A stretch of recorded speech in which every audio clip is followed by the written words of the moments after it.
Buckaroo Books is a 1944 Warner Brothers cartoon directed by Robert Clampett, written by Lou Lilly, and we have Mel Blanc voicing Bugs Bunny. It's narrated by Robert C. Bruce, and in this particular cartoon, Bugs is playing the masked marauder, and he is a carrot thief. It's a very interesting role for Bugs Bunny to play. Sometimes he does have behaviour that's maybe not the most moral or admirable. And sometimes, of course, he is the character who's the one who we're supposed to look to for inspiration. So it's definitely an interesting role he takes on here. And this character called Brooklyn's Red Hot Rider, this cowboy character, is trying to capture him and track down the masked marauder.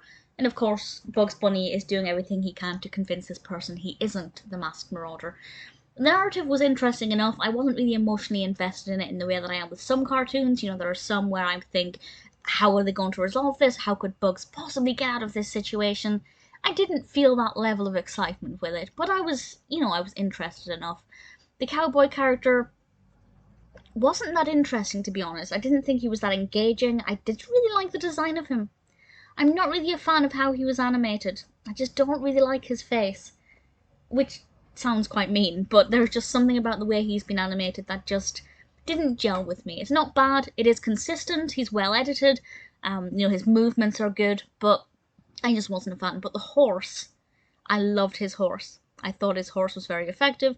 There's a brilliant bit when they're hovering in the air, and the movements that they do when they realise this, I thought was very effective as well. So it's a well animated cartoon.